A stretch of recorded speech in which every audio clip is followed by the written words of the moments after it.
जिन्होंने गोली चलाई वो आपका राम मंदिर बना रहे हैं। सभापति महोदय, जिन्होंने गोली चलवाई वो राम मंदिर बनवा रहे हैं। अगर कुछ पता ना हो तो जाकर के पूछ लेना, पता कर लेना। आधी अधूरी जानकारी के साथ मत आया करो यहाँ। ये बयान है अखिलेश यादव जी का, जो संसद में खड़े होकर के ये बात कह रहे हैं कि जिन्होंने गोली चलवाई वही आज राम मंदिर बनवा रहे हैं। आधी अधूरी जानकारी के साथ यहाँ मत आया करो।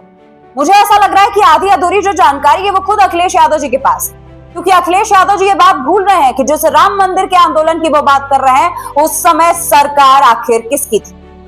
जिस वो गोली की बात कर रहे हैं, जिस गोलीकांड की बात कर रहे हैं, वो गोली चलाने का आदेश किस सरकार ने दिया था और किसके कहने पर वो गोली चली थी, वो ये बात भूल रहे हैं। चलिए आज हम इसी विषय पर बात करेंगे पूरे फैक्ट के साथ। नमस्कार, आप देख रहे हैं बतकई चौक और मैं हूं आपके साथ गरिमा। शुरू करते हैं आज की वीडियो पूरे फैक्ट के साथ। जिन्होंने गोली चलाई वो आपका राम मंदिर बना रहे हैं।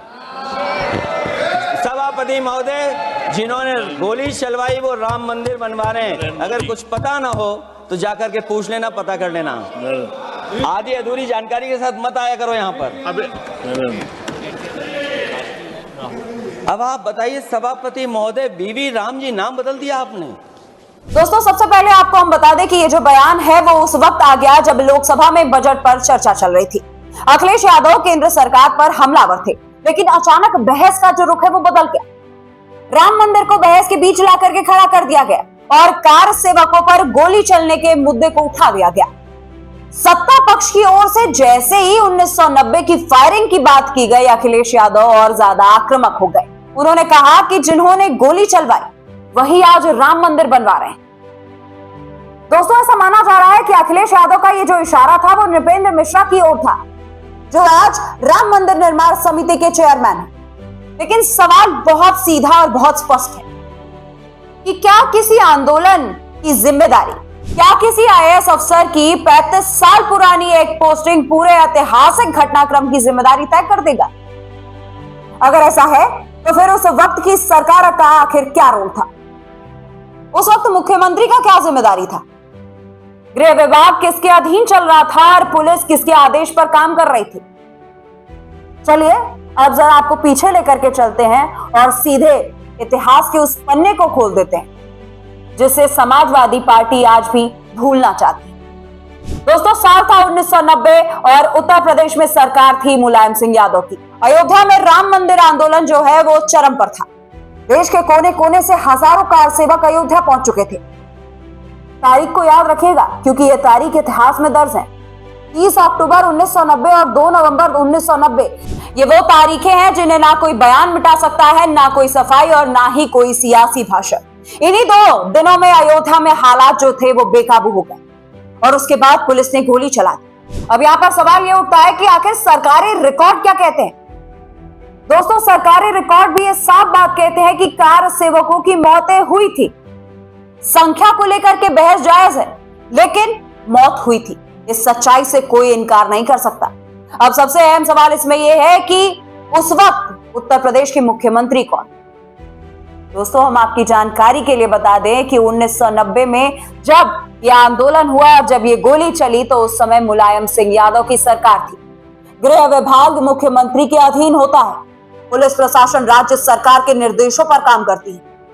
यानी ये गोली ना हवा में चली थी ना किसी और सरकार में, ये गोली चली थी समाजवादी पार्टी की सरकार में। मुलायम सिंह यादव के मुख्यमंत्री रहते हुए ये गोली चलाई गई थी। अब आपको हम इसी में एक बयान और बता दें जो खूब वायरल भी होता था, जिसमें मुलायम सिंह यादव का ऑडियो जो है वो क्लिप खूब वायरल हुआ, जिसमें सुनाई पड़ता है कि वो ये कह रहे हैं कि अगर जरूरत पड़ी तो गोली चलानी पड़ेगी। ये शब्द भाजपा ने नहीं गढ़े, ये शब्द किसी भी विरोधी दल का नहीं है, ये शब्द खुद मुलायम सिंह यादव का है। तो सवाल लाजमी है दोस्तों, अगर 1990 में सरकार समाजवादी पार्टी की थी तो मुख्यमंत्री मुलायम सिंह यादव जब थे तो कार सेवकों पर चली गोली की जिम्मेदारी आखिर किसकी हो गई? आप इस बारे में क्या सोचते हैं? अखिलेश यादव ये बात कह रहे हैं कि जिन्होंने गोली चलवाई वही राम मंदिर बनवा रहे हैं, लेकिन अब जरा तथ्यों पर नजर डाल दे तो राम मंदिर में जो कार्रवाई हुई उस समय भारतीय जनता पार्टी की सरकार नहीं थी, उस समय खुद आपकी यानी कि मुलायम सिंह यादव की सरकार थी। और राम मंदिर बना कब है, इस बारे में हम आपको बता दें तो राम मंदिर का जो फैसला है वो आया 9 नवंबर 2019 को, जिसका फैसला लिया था देश की सर्वोच्च अदालत सुप्रीम कोर्ट ने। यह फैसला ना ही किसी भाजपा की तरफ से था, ना कांग्रेस की, ना ही खुद समाजवादी पार्टी की तरफ से। यह फैसला संविधान का था, यह फैसला कानून ने लिया था। इसके बाद 5 अगस्त 2020 को भूमि पूजन हुआ और आपको बता दें कि भूमि पूजन प्रधानमंत्री नरेंद्र मोदी ने किया। राम मंदिर का निर्माण हुआ श्री राम जन्मभूमि तीर्थ क्षेत्र ट्रस्ट के माध्यम से। तो बात साफ है कि राम मंदिर किसी एक नेता का प्रोजेक्ट नहीं था, किसी एक पार्टी की उपलब्धि नहीं थी ये, बल्कि एक न्यायिक प्रक्रिया थी और करोड़ों श्रद्धालुओं की आस्था का परिणाम था। इसके बाद हम आपको बता दें कि आप गौर से सुनिए अखिलेश यादव जी के बयान को, हम आपको फिर से सुना दें। जिन्होंने गोली चलाई वो आपका राम मंदिर बना रहे हैं। सभापति महोदय, जिन्होंने गोली चलवाई वो राम मंदिर बनवा रहे हैं। अगर कुछ पता ना हो तो जाकर के पूछ लेना, पता कर लेना। आधी अधूरी जानकारी के साथ मत आया करो यहाँ। आपने पूरे राम मंदिर बना कैसे, किस ट्रस्ट का हाथ था, सब कुछ हमने बता दिया। इसके बाद हम आपको बताएं कि इसी बयान में आपको हम बता दें कि आप ध्यान से सुनिए कि अखिलेश यादव जी क्या कह रहे हैं। अखिलेश ये बात कह रहे हैं कि जिन्होंने गोलियां चलाई वही आज आपका राम मंदिर बना रहे। राम मंदिर कब से आपका और मेरा होने लगा? राम मंदिर तो हम सबका है, राम मंदिर तो संपूर्ण राष्ट्र का है। तो फिर अखिलेश यादव राम मंदिर को आपका या मेरा कैसे कह सकते? और अगर राम मंदिर से इतनी ही आस्था है तो एक बात आप बताइए कि 2024 में ही रामलला की प्राण प्रतिष्ठा जो है वो हो चुकी थी। आपकी जानकारी के लिए बताएं तो दूसरा चरण भी पूरा हो चुका है, दूसरी प्राण प्रतिष्ठा भी हो चुकी है और अब तक अखिलेश यादव जी दर्शन करने अयोध्या नहीं गए। आखिर अब आप कब कर रहे हैं राम मंदिर का दर्शन? क्या एक राजनीति आस्था से ज्यादा बड़ी हो गई? पुरानी बातें हो रही हैं तो हम आपको बताएं कि मुलायम सिंह यादव को मुल्ला मुलायम कहा जाता था। आप सोच रहे होंगे कि आखिर ये मुल्ला मुलायम क्यों कहा गया। हम आपको बता दें कि ये शब्द किसी व्यक्तिगत गाली के नहीं थे, बल्कि राजनीतिक आलोचना का प्रतीक बना। इसका कारण बेहद साफ था कि कार सेवकों पर फायरिंग हुई, राम मंदिर आंदोलन का विरोध हुआ और तुष्टीकरण की राजनीति के आरोप में ये जो मुल्ला मुलायम शब्द है उसको लाया गया। ये कोई नई कहानी नहीं है, ये इतिहास है और इतिहास को बयान बदल कर नहीं बदला जा सकता। अब अगर अखिलेश यादव कहते हैं कि आधी अधूरी जानकारी के साथ मत आया करो तो शायद उन्हें खुद 1990 की पूरी फाइल फिर से खोल लेनी चाहिए और इतिहास को एक बार फिर से पढ़ लेना चाहिए और याद कर लेना चाहिए, क्योंकि 1990 में सरकार समाजवादी पार्टी की थी, फायरिंग उसी सरकार में हुई, आदेश उसी मुख्यमंत्री के कार्यकाल में दिया गया जो समाजवादी पार्टी से और राम मंदिर बना सुप्रीम कोर्ट के फैसले से, ट्रस्ट के जरिए, जनता के सहयोग से और केंद्र सरकार की निगरानी में। आज भाजपा पर सवाल उठाना आसान है, लेकिन अतीत से आंख चुराना आसान नहीं।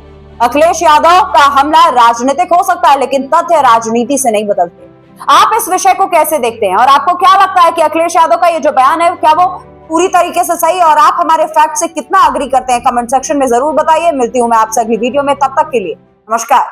This video is sponsored by Ram Group of Companies, co-sponsored by Nature House and Bhaiya Ji Silver Coated Ilachi.